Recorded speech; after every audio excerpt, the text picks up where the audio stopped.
Welcome to the backstage. Were you mouthing along to the intro the whole time? Stop. You can't tease me when Sorry. we're recording. Okay. This is where we get serious. Okay. We may or may not have had a very interesting warm-up conversation. Yes. You do have to come prepared for podcasts and have energy, or I will put you in weird situations. The kickoff question is, what's your most embarrassing story? You can't in your tell entire them. life? No. No. Okay, well, we're certainly not sharing our stories. What happens here stays Certainly here. not. Yeah. Well, morning, ladies. Morning. It's Friday again, which means we're back together. And like I said, I love these conversations. We're talking about, well, Vic, you kind of called this meeting. Yeah. So why don't you tell us what we're talking about today? Yeah. I want to talk about home ownership to our staff. What is it? How can we help? And I think we find ourselves in real estate, and so we naturally hear all these things, but I didn't grow up knowing anything about, like, how do I buy a house? Is it even something that I'll ever be able to afford? Where do I start? How do I do this? And you're in a real estate company. Yes. And everyone's buying houses Yes. around you. And at some This point. seems normal, but I don't know what to do. Yeah. And so why did you think to bring that up now, though? Like, is there a context for this? Was there a lot of conversations going on, questions, or just? I think I get questions from staff, right, about it. I hear what we are teaching our agents, new programs rolling out, and I think, we believe that our staff or anyone should own a home. It's just a smart decision. So I have some personal things too, just learning. I want to learn more. I want to know about investment properties. Just building wealth through real estate is something that I've heard a lot about. And so I will admit that I know very little. I own a home, and that's about it. So I want to learn more. So that's why I called the meeting. Kind of the conversation you and I were having a while ago Yeah. about how interesting it is. It's almost a blind spot where Yeah. here we are with all of these great people, and we've not really been super intentional about, and maybe it's because we don't want to pitch our own or peddle our own product Yeah. on our people. But that's ridiculous because our product is what everybody wants. Yes. And Yeah. so I think, it was a little bit of a wake-up moment where we go, hey, we need to be more intentional about this. Yeah. Also, I know a lot of our people are in the process Yeah. or have recently bought houses. A lot of people in the last year. Yes. Yeah. A Well, lot. I think a lot of our staff, they don't know what the next step is. They're seeing this backstage processing of the file, but they don't know what's all happening outside of our doors. So I think it's kind of fun for us to bring this now to their attention of here's what the steps are. Here's what it looks like. Here's how we can come alongside you. It's possible. Yeah, so Vic called the meeting. Anna, why don't you and Abbie maybe just share why you think it's important that we're having this conversation now? You've kind of started to address that. Why else do you think this is worth talking about today? Yeah, specific to this podcast, I just remember before I owned a home back when I was in real estate, a prior brokerage that we had, I remember sitting there and feeling like imposter syndrome or identity crisis. I didn't feel like I could. Interesting. I was doing all this work and I'm like, I understand all the backstage, but how do I make that first jump? How do I jump over that first step just to become a homeowner? Break the ice, yeah. And then after I did that, it's been really great. Homeownership is a no-brainer to me. I mean, I've owned a property since I was 20. I think I bought my first property. And I remember that property. yes. And now I'm stepping into a new phase that we'll probably talk about a little bit later here in the podcast. And so it's very exciting for me I'm very conservative. I'm really scared and risk adverse, which is why I'm not a real estate agent. And so it's cool. I think I want our staff to hear from us that it is possible and it's actually not as hard as you might think it is. Yeah. Yeah, and your chapter now is interesting because you're moving on to sort of chapter 2 and 3 of that. And so I'm excited to get to that point. What about you? Well, I think there's like a good chunk of our team are in that first time home buyer camp or come here renters. I mean, I certainly did. When I joined, I lived in an apartment and paid rent every month. And I think a lot of people are in that age/demographic group, right, of never owned anything, not sure, like you said. But there's also been a lot of talk about affordability in the last couple of years, which has been really interesting because I think that's the biggest mental and literal barrier to a lot of them is, well, can I even afford anything? So that's been a really interesting, evolving conversation over the last couple of years. And I even find myself talking to my friends about it. Yeah. Like, I know anything. I'm not a realtor at all. But, like, the people in my friends who still don't own a home, too, I'm talking to them about it because I'm like, no, I promise you, like, it actually was so much better than I thought. And So that's my new like drive. Yes. Yeah, is you can do it. It's actually If I can do it, you can do it. literally, if I could do it, you could do it. Yeah. So I know we want to get into the process in terms of just any advice that we have for our team if they want to get started or want to continue their real estate investment journey. I know we want to talk about the program that we have just to make sure everyone knows about that. I'm excited to hear a little bit about your guys' experiences and where you're at in your respective I don't want to just say home ownership because I think it starts with home ownership, but it really is investing in real estate over time as well as that journey progresses. Is there anything else we want to make sure we cover for our team? I think those are the biggest. That's a good start. Yeah. Yep. So let's just start with your guys' personal stories. Where I guess where'd you come from? Where'd you start? And where you at now in terms of, because I mean, all of you own real estate in various capacities. Abbie, we can start with you. I think you recently Most recent. purchased a property. Like how long ago? 2 years ago, we finally decided. Well, I decided I was ready and had to, like. Jay. So I find that there is a big. If I didn't work here at this brokerage and hear a lot of real estate discussion, I don't know how long it would have taken me to go, okay, I think we can do this. Because there was a big, spent many years, that's out of our reach. Like home ownership is not a thing for us. We have student loans and we have XYZ and, we've gotten into this before on other podcasts, but. Yeah, but I just feel like there's a massive nugget there. And forget our staff for a second. For agents listening, everything I hear there is, oh my gosh, how many millions of people are out there that just think they can't, but they actually can. They're just uninformed or they've bought into this negative cycle of like, owning a home is, you should rent. It's better. You'll never be able to do that. So that I genuinely, like, if I wasn't here soaking in this, and it still even took me 3 years of being here to finally go, you know what, I think some of that just with age and over time, like starting to be like, okay, I think this is doable.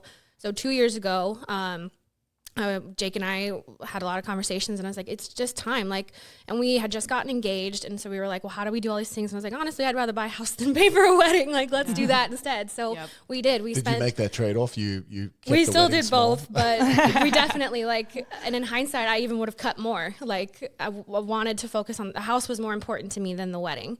And I would still make that decision again. So we spent the summer 2 years ago, house hunting and, it was really fun, actually. I really enjoyed it. It was really exciting. It was kind of cool. It was a big reality check because you think XYZ and then you talk to a lender and you go, oh, our budget is way different than, like, you just have there's no context or concept, right, of what you can afford until you actually, like, crunch numbers. And I mean, even in hindsight, I wish we had started years earlier because our interest rates were not in those sweet 2 and 3% ranges. Yep.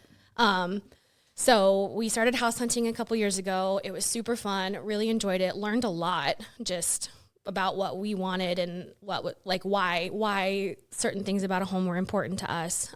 We finally bought our house in September of 2023. And so now we've been there about a year and a half actually, which is shocking. And I'm like, literally, this is so corny, but we were sitting outside last night because it's shockingly warm. And I just sat there and looked at the house and I was like, this is our house. Yeah. Like, we own this. This is my house. I own this home. And it's just, it sounds so corny. I don't have better words for it than to just go, it's a complete mindset change. But it's very joy of home ownership. Yes. Sort of. It's a complete, like just a big sigh out of like, oh, this is ours. Like, we have something together. We're building something together. We're very early in, obviously, but like, I loved every minute of the house hunting process. And, I can stop my monologue, but we were first-time home buyers, so we used first-time home buyer programs. We went to IFA, the Iowa Finance Authority, and used their first-time home buyer program, which provided our down payment and meant our interest rate was a little higher, but they provided our down payment as a grant, and that meant the only thing that we had to pay out of pocket initially up front was inspection costs, and obviously if there was anything in the house that needed to be fixed, which we got very lucky and didn't have anything there. So you got in 2 years ago with no technical down payment? No. Zero down? Yep. We could save all of our cash for anything that had to be improved in the home, which, again, got very lucky, didn't have much there. Inspections, and you've been there that's it. 2 years? A year and a half. And are you watching your Zestimate? Jake does all the time. He checked it the other day, and I was like, no way. Okay. And so how much equity have you created Zillow in that says context? almost $40,000. And I was like, that seems a little high, but I mean, There's a lot if of I did the math appreciation on 2 it, years yeah. ago. Yeah, and I'm like, that can't be right. We haven't made any improvements to the house because we bought it from flippers and they made a lot of improvements. But That's yes. where, and you and I have talked a lot about this. I was going to make a joke and say, be careful, you might become a capitalist. Well, I don't know. I was sitting there last night like, property. Once you start, like the mindset, there's a zeitgeist out there, especially among young consumers, that like it's too far, that it's not affordable, we've been taken advantage of, you can't possibly get in, and it's all a scam. Until you find a way in. Yeah. And then you go, wait, once I own a piece of the pie, then I all of a sudden think a little bit differently. I'm like, I'm excited to see real estate continue to Yeah. do what it does. And I mean, the flip side of that too is, I mean, realistically, Des Moines is not an unaffordable market to rent in. We pay double what we paid in rent in our mortgage, but we decided it was worth it. You made a decision. Yes, That's we were like, good. we were going to make this work. Obviously, and that part too, I'm like, we couldn't have done this, 5-6 years ago, just with the jobs we had at the time, whatever. But we were like, this is important. We're going to do this. And you bought single family or a Yep. townhome? Single family home. We're going to be there. Like, there's bedrooms for family, like big garage, good yard. It's an awesome neighborhood. We love where we are. We're going to be there for a bit. Cool. Yeah. Yeah.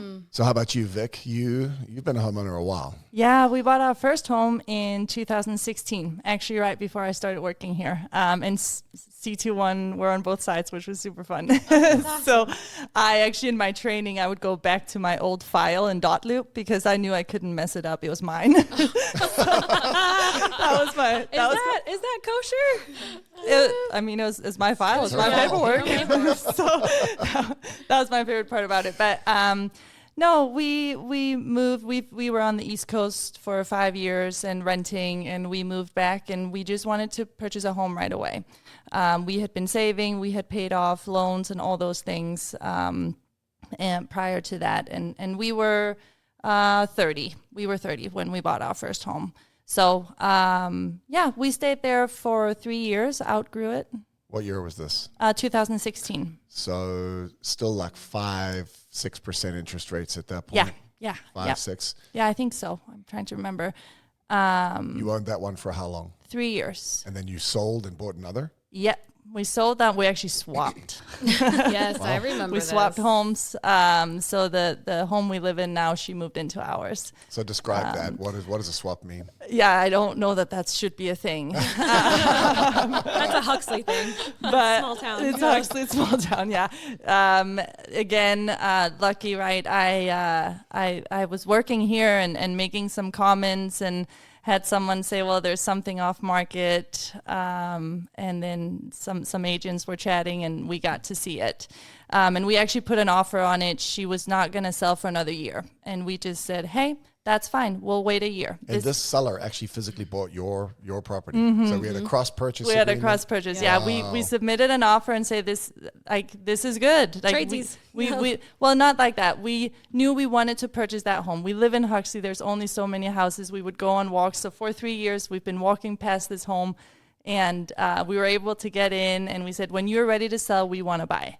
So we wrote an offer, said, if you don't want to move for another 6 months, that's fine. How did they find interest in yours? Yeah. So then they actually countered and said, okay, let's do it now. And now they needed to go find something. Our purchase was contingent on us selling our home, and their realtor thought, actually, your home might be a good match. No way. Can we go see it? So This is meant to be. It's almost silly. yes. So they went and they saw our home a couple of times and decided we want to purchase that. It makes sense. The Huxley's a cult. So you guys switching houses like that. par for Yeah, the it course. makes sense. Looking back, lessons learned. So that was in 2019. It was a great time to buy a home. I wish we could have afforded to keep our first home. Okay. So you regret that you did the switch. You would Yeah. rather have found a way to purchase the second one, keep the old one, and rent it out. Yeah. Financially, we couldn't. We needed the equity, and we didn't know how to do that. So we didn't even think to ask. In our minds, all we could do was sell that and use the equity as a down payment for our other home. Yeah. We didn't know there were other options. So you probably could have. You just would have had to have found a better creative financing solution. Yeah, yeah. So then go down. So that was 2019. We're still in this home. We love it. We then were part of the refi group of people. So we refied twice. And in that time again. So give me the numbers on that. Your first loan was somewhere in the 5-6 range? I think it was actually lower. I think it was like 3 something, like 3.8 maybe. And then you went down again to? We went down to 2.5, and now I think we're at like 2.2 okay, for 20 years. Can we just stop here? Oh my God. Vic, you are never allowed to sell that property. I know. You may not sell that property. If anyone's listening and Vic tries to sell that property, turn her Don't buy down. it. Yeah. Yeah. So, I mean, at that time, and we have really good equity in it. And yeah, there were some things that I just wish that I would have known, which brings me back to your first question to me. Why are we here? Why did you call this meeting, right? I want people to know what you now. What I regret. Yeah. So we can get into that some more later, but yeah. Okay, well, that leads us perfectly into Anna's story, because where she's at is she's learned from your regrets. Yes. And so I remember your first one was a townhome. Yes. Because I remember you babysat Caden when he was like 2. I did. We ran the little car up and down the basement. It was awesome. Yeah. Okay, so talk us through your story. So I was married when I was 20, and my husband and I was actually finishing up some college, and so we had to rent only out of necessity, but we knew we didn't want to stay up in College Town. It was Ames at the time. And so when we were looking where we wanted to go, my husband got a job down in West Des Moines. And so it worked for us we got a really short lease down in West Des Moines to force us to start getting serious about where we were going to put our roots down. And we were kids. Were you already Ramsey at this point? No. Well, Okay. we had done Financial Peace University, but we were so in over our heads in debt with student debt. Yeah. I mean, if anybody wants to talk about it later, I will tell you, we'd had no help and we had a ton of debt. Wait, is that a podcast that's coming? Yes, it is. It is. Next one. Yeah. So I was scared. I also didn't have a good grasp on what student debt even meant as newlyweds, but I knew that I was excited to be a wife and start a family and just get life going. I just grew up way too fast. My whole goal was to get married and have I want to a be house. old. Yeah. So anyways, we purposely signed a short lease and started looking right away. We ended up landing, so 2008 was when we were looking, and this was when short sales, foreclosures, the economy was kind of tanking. There was lots of scary news. I remember we would have MSNBC on the TV at work, and That was bad. it was bad for us mentally. I shouldn't have done that. Yeah. But despite all of that, I was like, we're going to do this. So we found a townhome, which was kind of meant to be kind of our little gateway drug into property ownership, to get us warmed up. We didn't have to, the benefits of a townhome is you don't have to scoop the snow or do the lawn. And that was all stuff as kids. We didn't even own a lawnmower. So it was perfect for us. Yeah. So we got this wonderful townhome. It ended up being great. I loved it. We did have both of our children there. So we lived there for about 5 years. 2000. 2008 was when we bought it. Did you get a deal?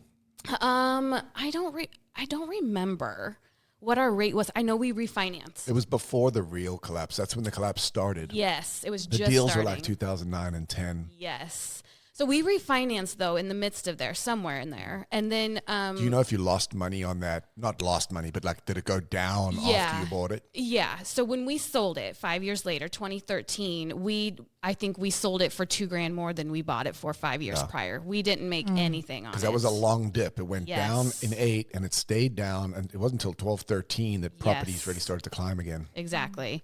So that was interesting timing for you. Yeah, but my husband had a job that he got in Ankeny. And so we were like, well, I don't want, and he, at the time, I was focusing on raising the kids. They were really young. And I was like, well, let's go find a place where we have a house with a yard. So we were able to sell our townhome relatively quick. At the same time, we made it contingent on buying our home of choice. We found what is currently our family home. We have now been there for 12 years, raised our children, from... young all the way up to now. They're teenagers. We got a good rate on that purchase in 2013. So we are sitting right around 3.5%. We could have refinanced, but we were happy with that. And it has just been the best house for our family. Wonderful neighborhood. Problem is now my kids are teenagers and I love them, but I do not want to be as close to them as we have been. So we started actually a few years ago, started to look, but at the time rates or houses prices were going up, and we're like, there is no way we can afford this. So instead we buckled down, got serious about Dave Ramsey, paid off our debt, got a good understanding of what money was and how to grow it and how to be in control of it. And just in the last 6 months, we've like, hey, let's get serious about finding where we want to go. So that's where we are right now. We're in the midst. We are under contract for a new house, and we are going to keep this current house that we are in as an investment property. So I don't want to get too personal, but you've owned that house how long? 12 years. And in 12 years, did you do a HELOC or anything like that? Did you ever pull money out of it? Actually, that's what we just did as part of this changeover now. We just closed on our HELOC. We're pulling a little bit of equity out. So in order to? Not actually in order. It's not contingent on, we're not using that HELOC money as purchase money on our next property. We're actually keeping it as kind of a safeguard. We're doing some repairs to get our current house ready, and then also use some of that money to spruce up the new house, get some furniture, kind of make it the way we want. So before the HELOC, how much had you paid down your Let's see, probably 80 grand down. Okay. Yeah. And then how much had the property appreciated in that period of time? Oh, tons. I mean, I think 140,000. So there's a couple $100,000 of equity position you created over that 10 years, 12 years. Yep. I think these numbers are important for people to hear because it's all pie in the sky. Yeah. Properties go up and pay down your mortgage. That could have been rent during that period of time, and somebody else could have been gaining that equity. Yep. And it didn't cost you any more. I mean, right now, Abbie, you said it costs you more in mortgage than rent would be. Yeah. Yep. Sometimes we have a very that's the high case. rate. Yeah. Like we were the thick of it. And 2 that'll years come ago. down here when rates change. But I think those numbers are astronomical. Yeah. But it's the the power of exponential. It's the time value of money, and it builds slowly. And sometimes it goes down. Like you didn't make money on your townhome at first. Nope. So I guess you got all that equity. You've yanked some. I want to get technical for a second. That didn't impact the remainder of your mortgage. The remainder of your mortgage still stayed at that low interest rate. Yes. Because that's super crucial. Yes. This is why I'm saying, Vic, you do not want to sell that property at 3%.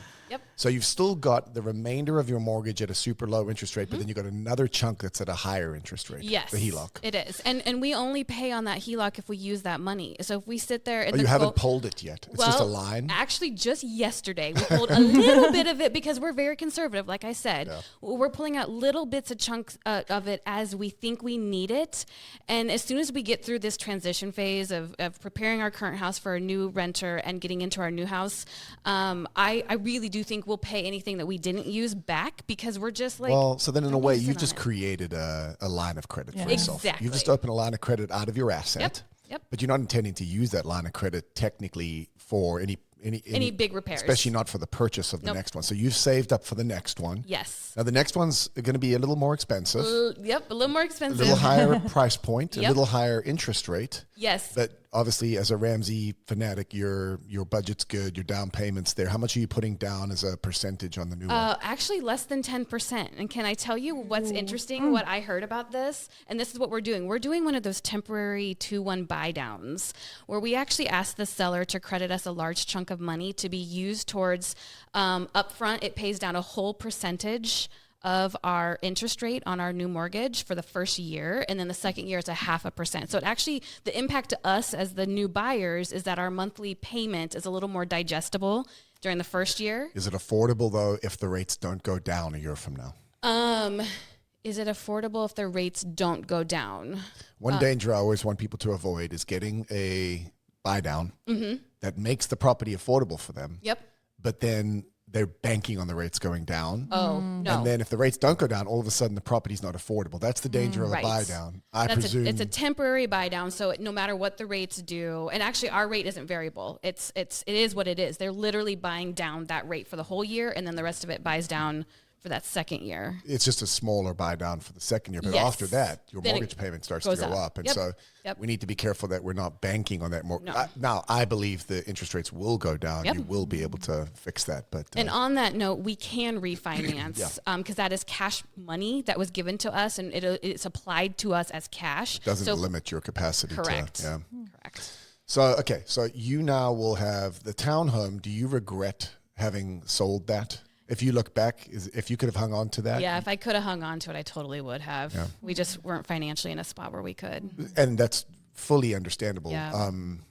I think that you're then in a way one step ahead of where Vic is. Yes. And so you're doing what she wishes she had done. Yes. And Vic, you're maybe just a few years ahead of Abbie. Yeah. Yeah. And you're all maybe a few years ahead of someone that wishes they could go get into that first spot. Yeah.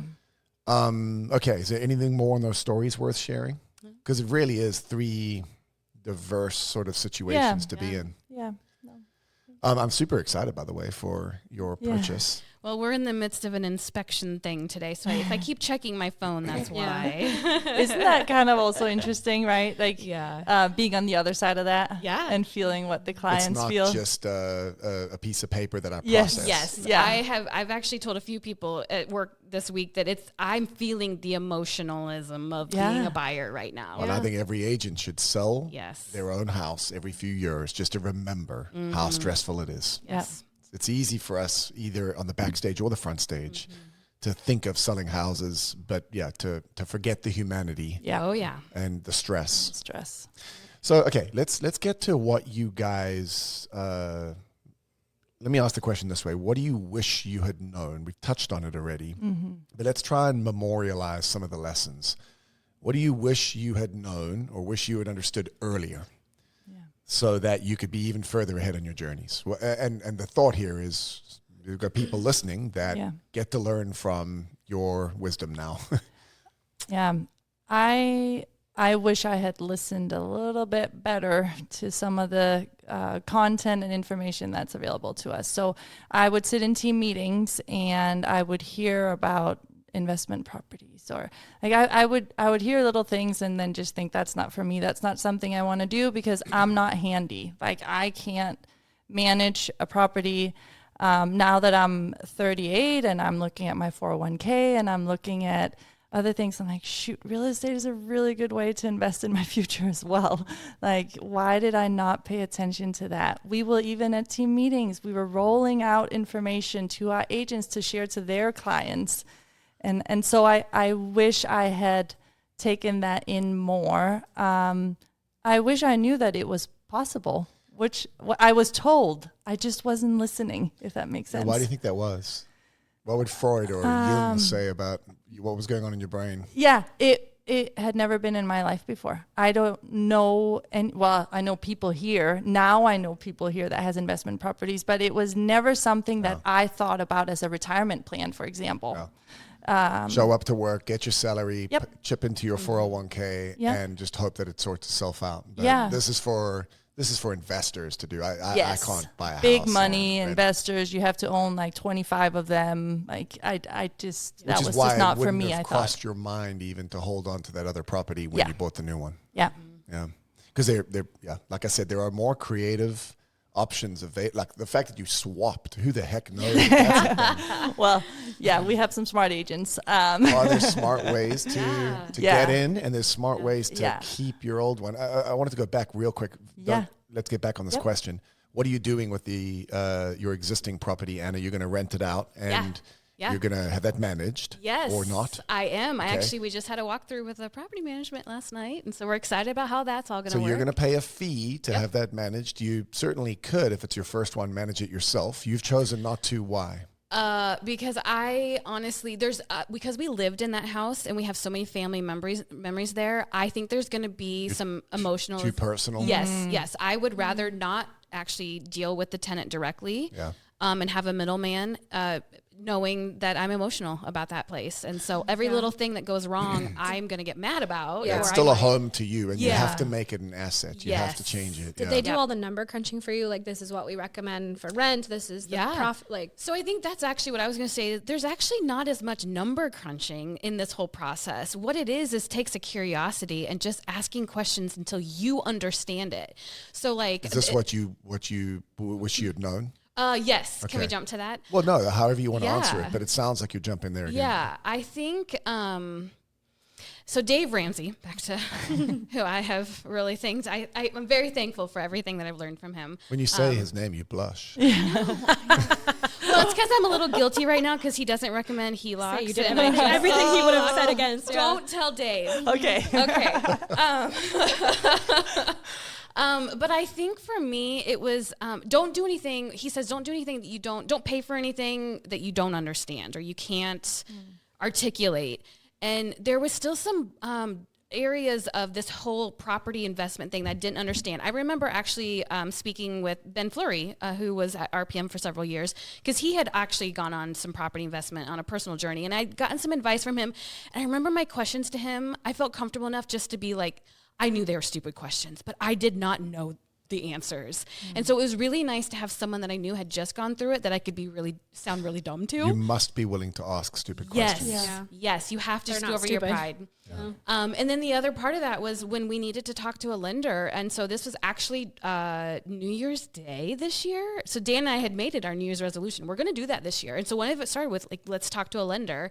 And our lender was actually Day one of the available year. on New Year's Day. And I remember sitting there on speakerphone. I'm like, I kept saying, I'm asking stupid questions. I'm so sorry. And I felt like I had to apologize. But the lender was saying, no, this is great. Not everybody does this. You need to fully understand what you're getting into. So I think all of that to say is as And staff. by the way, if your lender doesn't say that, pick a new lender. Yes. Yes. But for our staff, I think they feel like our agents are out there selling houses all day long. And so for them to personally ask a question of an agent, maybe they feel like the agent doesn't want to talk about it. The agent's burnt out. That's all they've been doing. That's not true. The agent is the expert. They want to answer. They just need to know that you're hungry to hear the answer. Well, and it sounds like you guys are not agents or experts, but you could answer some questions too now. So I want to make a safe space for our staff to ask any of us as well. Yeah. We're passionate about what we do because we believe in the joy of home. Advocates We of also homeownership. believe in the power of this as an asset over time. And we want liberation for our staff over time financially. Yeah. And so, part of my goal for this conversation is to drop any walls that might exist of the fear of asking stupid questions. Yes. Yeah. This conversation needs to happen because there's a lot of people that we can, I want to celebrate more and more and more of these stories over time. Yeah. Agreed. So keep going on this question. What else, what do you think you learned that you'd wish you'd known earlier? Just You go. well, I mean, I said it about the IFA stuff, but like we've talked about it in team meetings a couple times over the years, and there's always still agents that go, I've never heard of that.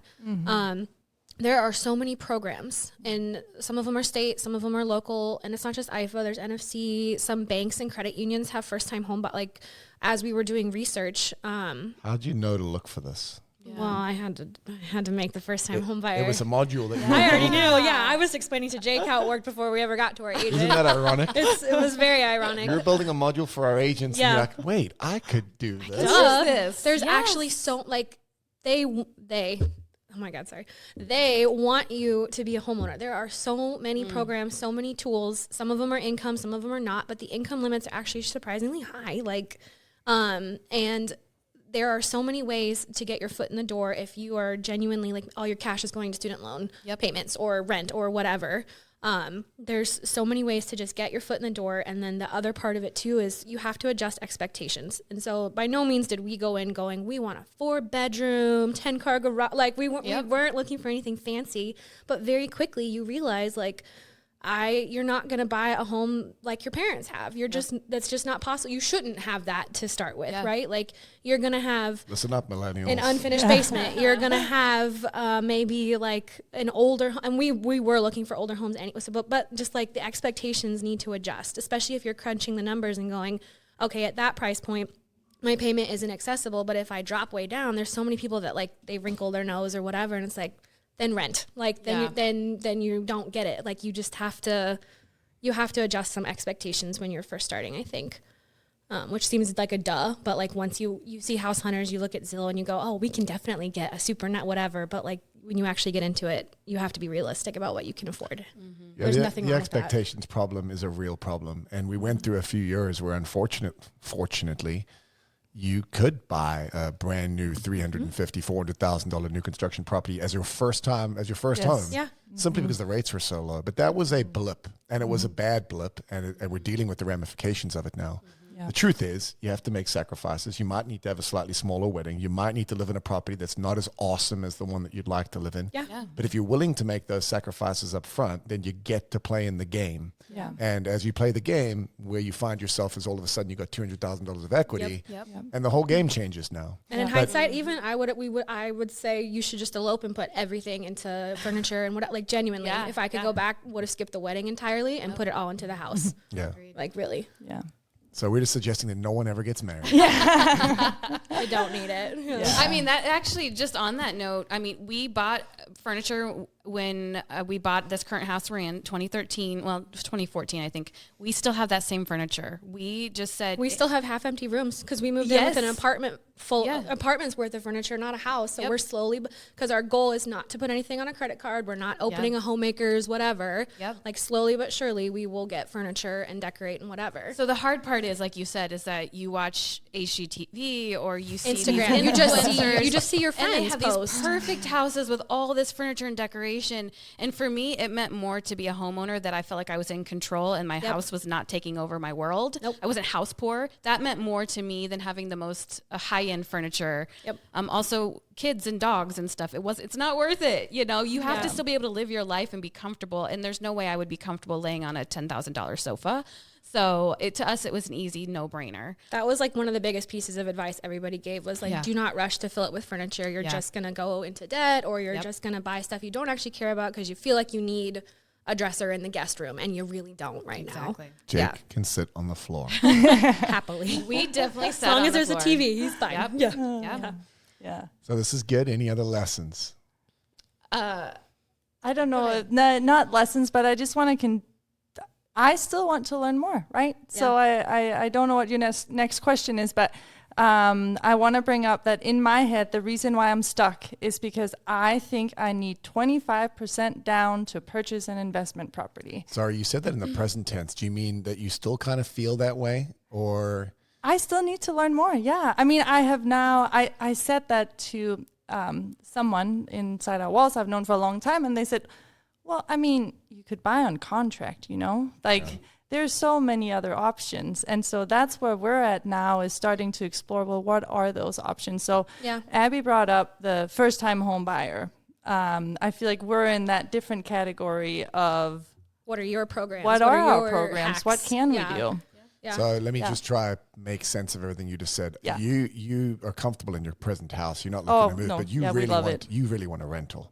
And Yeah. you regret that you didn't keep Yeah. the other one. So you're thinking, how do I get in? And the problem is you believe Yeah. that you're going to need 20 to 25% down because it's going to be a investment property, non-primary residence. Yep. And so you're saying you don't naturally think, well, hold on, there's other creative options like buying on contract. Right. So then therefore we have just put this on pause for years because we keep on reaching out to our lender to see, okay, what can we afford? Where are we at? Looking at our bank account. We keep on having different expenses come up, and then it dips back down. We're like, okay, well, I guess it's just not possible still. So yeah. So what's the secret to that is just raise your hand and ask questions. I think so. Raise your hand, ask questions. We have very, very smart both staff members, but also agents, right? That has good knowledge, and we have a lot of resources available. And then, I mean, what's holding me up is I'm not as good as Anna at setting a goal and starting.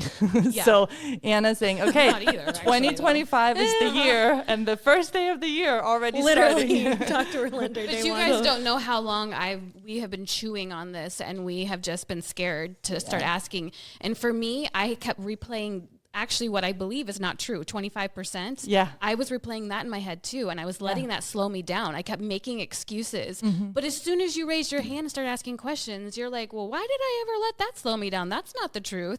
So, I mean, just don't let yourself be burdened by these stories that you heard from somebody say one time, because there's a lot of creative things you can do. Can we, like, what are, okay, so we Well, talked about HELOC, we talked Yeah. about contract, like you mentioned 401k, so you would say, Oh, no, that's just another vehicle for saving for retirement. Okay, That's why you I wouldn't mentioned use it. that as a way to. No, I think you actually could, but I don't want to. Yeah. I mean, we're not lenders, but one No. idea that But we had what is played with there? for us was Yeah. we stay put where we currently are and utilize that equity in our house. And there are options and ways we could use a So ton. you could pull the cash out of the property to go buy Yep. a rental instead. Exactly. But yeah, but you wanted more home. We were wanted ready to to move spread up. You wanted to out. get rid of your kids. Oh, yes. There's an entire basement to go lock them You want them in into. the It's east great. wing. Yes. But I will say, even on our new house, we still kept the same mindset of it might not be perfect, but we can make it right for us. So it checked so many boxes, and we know that there's a few things that aren't absolutely gorgeous and it doesn't have the most updated this, that, or the other thing. But we're like, what mattered more to us in our home search was the size. We wanted plenty of space to spread out. We wanted a walkout basement. We wanted a 3-car garage. There's a couple other little things, and that was what we wanted. So it's good enough. Yeah, your little conservative journey over the years has been fun to watch. You're the proverbial millionaire next door, right? Like no one will know it, but one day you guys will have a nice nest egg. You already are working diligently towards that, and no one would ever suspect. But Yeah. you've She'll still be been- driving her I'll Chevy. still be driving that little Equinox that I won't even take to the drive-through car wash right now because I want to make sure we're through. I'm so cheap still. Well, it all We'll comes always live down that way. to, I mean, all of your stories, delayed gratification. That's what, Yeah. that's really what this is. It's I think it's one of the most powerful forces in the universe. It's the delineation between those who are amazingly capable of doing wonderful things and those who aren't. Are you able to put aside your immediate urges and needs, my $10,000 sofa or my whatever it is, Yeah. for a bigger Bigger and much dream. more important Yeah. future? Yeah. Yeah. It's like, what's more important today, Dylan, or tomorrow, Dylan? Yeah.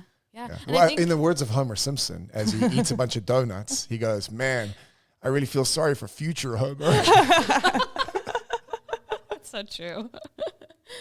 Sorry, what were you going to say? I was thinking, well, even as the stepping into home ownership, you need to be thinking about the long term. But part of the other things that motivated us this year to actually move forward on these goals was, okay, I'm turning a big age this year, ends in a 0. And I'm like, in a couple more decades, I want to have grandbabies over. I want to have passive income. I want to be enjoying those later years of looking my ahead. life. Yeah. I am thinking long game. Yeah. I'm not thinking next year or even 5 years from now. I'm thinking in 20 years, what do I want to be doing with my time?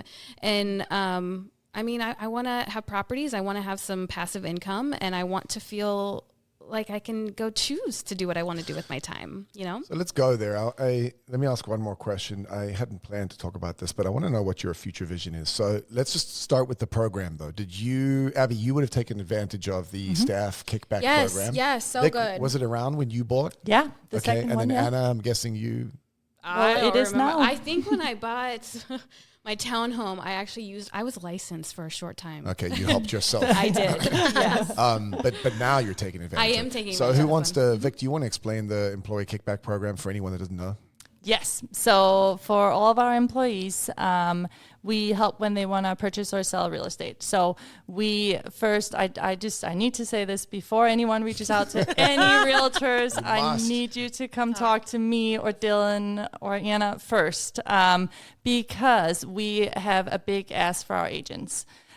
We ask that our agents actually change their split. So pending on their comp plan, they're going to get paid at a little bit of a lower split, and then the portion to the company, we kick back to our staff so that it can help with that first down payment. Or if you want a little bit of a nicer couch. We used it on furniture. Yeah. Like we didn't have a sofa. Yeah. Like, So the problem is if you go straight to the agent, then we cut out our opportunity to go talk to them and Yes. say, hey, would Yeah. you be willing to serve this person Yes. and lower your commission so that we can give all of our portion to you as a staff member? Yes, so I do want to shout out, like our agents are awesome, but it is a big ask because this Yeah. is also the income that they live off, right? So we So do want to step have that one, first. come to you. Yep, come and to then me. Step 2, you buy a house and we just kick back some of the commission on the back end. Yes. All of our portion. Yes, yep, we sure do. That's it. That's the whole program. That's the whole program. Pretty easy. Well, and then we also on the list side, we also ask that they cut our staff a little bit of a slack. So at 5%, we reduce the listing commission. The listing commission. So that's really it. It's very simple. Yeah, we don't want to make money on you guys Nope. buying houses. That's not why we're having this it's not. podcast. It's such a good little gift Yes. when you, because you are thinking about, oh shoot, we don't have a sofa, or Yes. shoot, we don't, whatever it, or if you had repairs to make, like it just felt so good to be like, we are buying a sofa and it's going to be a cheap one because we're also going to get an ottoman or something. You know what I mean? Like, yeah, it's just a good. Okay, so you bought 2 years ago. You've owned a couple. You wish you'd kept the first one, and you're in the process of making your first one, well, your second home, into a rental. As you and when do you move into a new one? Well, we're shooting for mid-April. Okay, We'll see. if these inspections all This work out. inspection, this doesn't. Yeah. We're still working through. Welcome to our world. So let's go out 10 years. Yeah. 10 years from now. Don't say your age, what it will be, because it'll be another 0, Anna. Yes, it will be. But 10 years from now, if you think about the journey that you'd like to go on, how do you imagine your real estate world, right? Not your job. I'm talking about your real estate holdings. If that's an interesting way to say it, right? Because like we talked about, most of us would never think that we're capable of creating a real estate portfolio. Yeah. Do you have any, our first question is, have you thought about this? And if so, what does that picture look like, or what could it or should it look like? Vaguely. We're so new into our home that on an emotional level, I'm just like, couldn't imagine leaving just yet, you know, but We hear it all realistically. the time. Everyone says, this is my forever home. Yes, but realistically, with where the bathrooms are and everything like that, I'm like, I give us about 5 years, I would bet, before we go, okay, it's time to move up. And then ideally, yes, I think I would like to go that route and find a creative way to keep this home, and still be able to get to the move up. Which actually I could totally see us staying in the same area. Like we just love where we are so much, that area. So like the move up wouldn't actually be that much more of an extravagant home, I bet. But that would be a cool journey to go on in about 5 years. Yeah. Give myself some time. Yeah. I remember, I just hear it all the time. People buy the property and they're like, yep, we're not going to move anytime soon. Yeah. But realistically, like space It and typically changes. happens sooner than you think. Yes. Yeah. Anna, you've been very patient and diligent, but quite often it's sooner than that. I know. Well, Especially we'd have to be strategic too, because the program that we used, the down payment is an interest-free thing, but we do have to pay it back when we sell the house or refinance. So that is something we have to factor into proceeds, which is why like that is an extra thing to be creative with if we don't sell the house. So make sure every time you look at that Zestimate, you subtract out that amount. That amount. Yes. 10 years from now, Vic. Yeah. It's funny. Our goal was always to have the house paid off by the time our kids went to college, and that's about 10 years. But with the interest rate we have, I don't know that that's the smartest move. So it's hard for me to commit to this recorded without my husband by me. But I mean, if I could dream, I would love to own 1 or 2 rental properties, or he hunts. We always talk about buying land. Yeah. Jake says the same thing. Like, what or, land? Or finding, I mean, this is like such a typical thing to say, probably, right? But like find that plot of land that we want to build a forever home on with more space, be in the country. So any of those dreams I would be good with. But man, I really hope in 10 years we are owning an investment property and we have pulled the trigger, because I really do think that is such a smart decision long term. And it's more attainable than you think. Yes. I would like a vacation home. I forgot about that actually. We looked at that too. We've literally gone down all the avenues, and then there's something about the loans, and it's me. I don't understand it. So I called this also to say, as someone that looks like I might know it all or should have all the answers, I am having a hard time understanding exactly. I can understand my first step. That's talking to a lender. I've done that. We've done that. But then I just get stuck. Well, and that's why there's lots of complicated paths here, and you guys are down the journey a little bit. The easiest path, the templated path, is probably the one that people need to start with, and we need to make sure it's more clear. Buy your first property. Yes. And you can do that with very low down payment. There's lots of options. Abbie, you talked about them. And so getting in can be much easier than you think. Yes. Then make sure whatever you're buying, this is the ideal magic wand. Make sure whatever you're buying could work well as a rental. Yes. And frankly, I don't care if it's 6 months later or 6 years later. if you can then go find another one, you get to buy the second one also as a principal primary residence with low down payment. Yes. The minute you buy investment properties as investment properties, that's when you need large down payments. Yes. But if you can be smart and prudent and intentional about this, buy your first home, live there for a little while, take the step to find another one and rent out the previous one. And it's a little risky, it's a little scary. But that starts the snowball in such a powerful way where somebody else now is paying down a mortgage for you while the Zestimate goes up slowly but surely over time. And that is a very, very powerful force in 10 and 15 and 20 years. So how about you, Anna, 10 years from now? Because you're now becoming a mogul. I mean, we're right at the edge of climbing this mountain of investments, but we have talked about it. Like, if things really go well with this, even in a couple years, I would love to be able to buy another property. And so here's the other fun part is 4 years, I'll have one kid that will be either going to college or ready to fly the coop of some sort. And so we've talked about what we would be willing to do. You know, if she wants to go to college somewhere nearby and we think it's viable to find a rental that we could purchase for her and some friends, that could also help kind of kickstart us and get us to where we want to be. I imagine we will have a very small portfolio in 10 years, but small to me would be even just 2 to 3 properties in addition to our primary. Like you bring up the kids. My kids have been saving for 10 years for their first properties, and from a young age, from 6, when they got their allowances, we always showed them the amount of money. I built a little spreadsheet. They did all their chores to earn it, and then they would delineate how much of that went to their long-term savings, their short-term, and then spending. And just by showing them that, and then we used to talk about their capacity to go buy their first property and move in. And I guess I'm bringing that up to say you can go buy your kids a rental property, or you can help your kids save to the point that they could go buy a property to move into at college as a principal residence with you as a co-signer, because they're not going to have the earnings position to be able to do it. And you're still going to get some of the benefit then of not having to put 20% down into that property. Yes, that's and true. you can co-own that with your kid. Or again, there's so many creative ways to make this happen. And that's why raising your hand really does matter. It does. So you're saying, I'd like to, you got one in your pocket now, plus your personal home, and you imagine saving diligently, because that's how you work. Yes. And picking up another one. Yeah. 1 or 2 maybe in the next 10 years. We'll see. I don't know. If we really get addicted to this, we'll see how things go. Yeah. Well, it goes slow. And then there's a whole nother chapter after this. Obviously, you guys know I own quite a bit of real estate. I've been intentional over that. My story, incidentally, I was selling real estate. I was a new realtor. I'd been in almost a year or 6 to 12 months. And Roger was like, "Hey, you're a hypocrite. You're a fake." It's only Roger could say. I don't remember the words, but that's what I heard.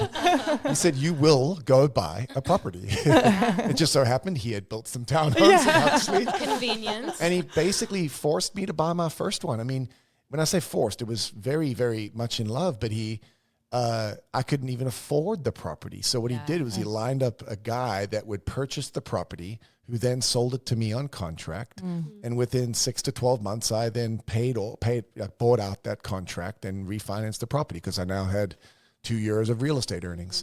And I think some of you know this, that I've owned that property ever since. I literally sold it 5 months ago. And it's been owned free and clear for years and years and years. We've had great renters in that one. So I owned the very first piece of real estate that I bought for almost 20 years. And I never would have thought then that it was the same thing. My mindset wasn't there. I was selling real estate, but I wasn't thinking, hey, what the heck? I need to get in. And it took Roger kind of kicking me in the butt to do that. But there's a whole nother chapter to this, and it's the next phase of the conversation, because you start to build up some real estate.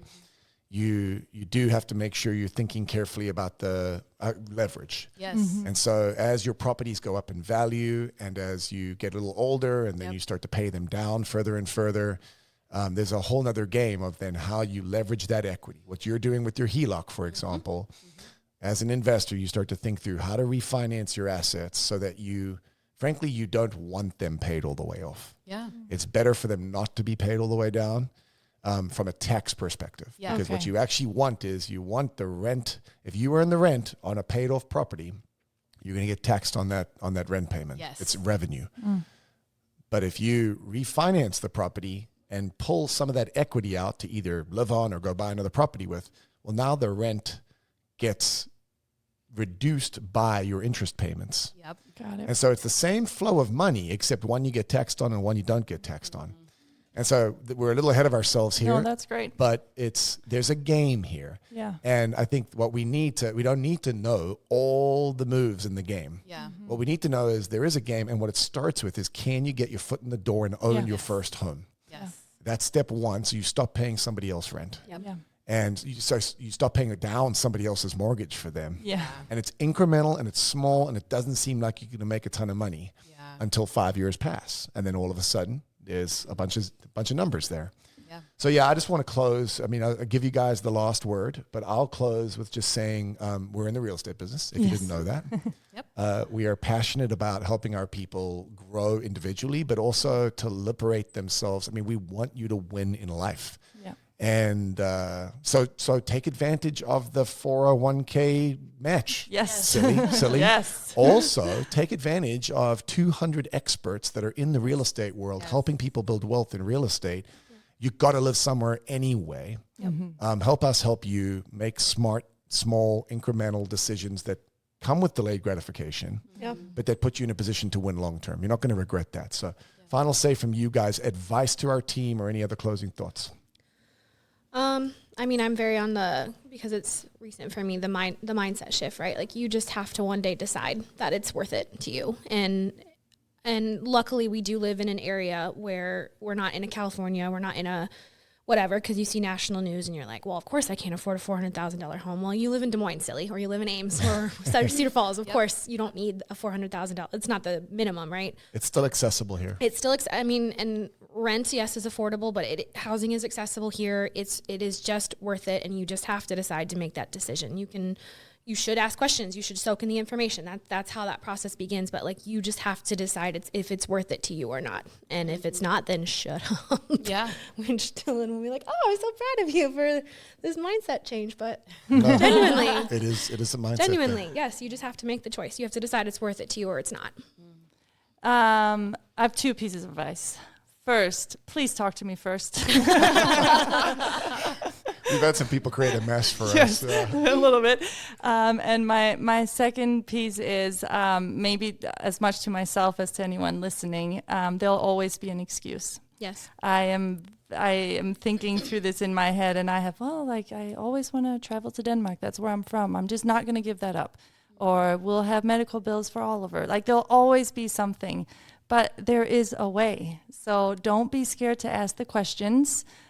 We have really smart people, and if this is something you decide to do, whether first-time home ownership or investment property, it's doable. So you're surrounded by great people. Ask questions. Okay, so a couple of thoughts rolling around in my head is, first of all, don't be fooled that I have done everything right. I've made some mistakes through my journey of homeownership. I mean, just to be frank, we had a water heater that we were not prepared to go out early on before we discovered Dave Ramsey, and we actually tapped into some retirement savings and learned real quick at tax time why you don't do that. Yeah. Houses do cost money. They cost money. Yep. So once we were able to get ahead of our finances, where we were telling our money where to go, excuse me, we started to proactively make a list of the things we knew were going to give out before they gave out, so that they weren't such a surprise when it happened. So it takes a little bit of planning as a homeowner, and just to say that, yeah, I'm human. We made some mistakes early on, so don't fool We could do yourself. a whole podcast on your mistakes. All my mistakes. Happy to All talk of about them. The other thing that was interesting, and maybe I had a little bit of a benefit there. I used to be a TC, so I was living in that estimate of proceeds spreadsheet all the time. So, but if you're someone like me that owns your home and you're thinking about what a change would look like, I kept an updated estimate of proceeds running all the time, based on what I thought my house could sell for factoring in taxes and all the closing costs and so forth, just to kind of keep myself motivated. I'm like, okay, I got this much money that I'm sitting on right now. And I'm just very motivated by watching numbers. And so that helped me when I felt like I was in control, and I could, anytime I wanted to know how much money I was sitting on in my house, I'm just going to run my own little estimate of proceeds. Need to give that to Jake so he stops looking at Zillow. Don't use Zillow. But we've got tons of good agents, and all the TCs know how to do those. I do as well. So if there's anybody that owns a home that is interested, I'm happy to show you. I was gonna say, if you don't know how to use that form, I get an email that tells me how my equity is doing. Oh yeah, Well, yeah. They probably do that. From who? from my realtor. Oh, Okay. sounds like you have a But good. I think it's a HomeBot, maybe. I'll have to look back. Yeah. Yeah, You say which is my a realtor lender. is happy as That's a, well. I don't know that's what- a lender tool. You have a good realtor. But what I heard there is hack the system. I mean, I've had to do that. I've done that with. I was not raised to be smart with finances or investments, and as I've grown up, I always talk to the agents about personal capital. That's the app I use. You can plug in your 401, you can plug in your credit cards, your bank. You can also plug in your property and the mortgage. And so, you're looking at an estimate of proceeds. I'm looking at my personal capital app every single day. It's an addiction, but it changes your mindset because all of a sudden, yes, I'm thinking about the long-term implications of every dollar that I get to put into, whether it's a equity or a property or whatever. You got to hack the system. Yes. We're being bombarded by opportunities to buy things. And the world is not our friend in that regard. And in that way, Abbie, capitalism is not our friend. Thank you. Thank you. I appreciate it. No, But yeah, you're correct. We're being hosed. And so you have to figure out how to hack the system and create a process that works for your brain to keep you diligent on what the long-term win looks like. So, you guys were great. You're all raising your hands actively to say if anybody wants to talk to you, you're available. Yes, course. definitely.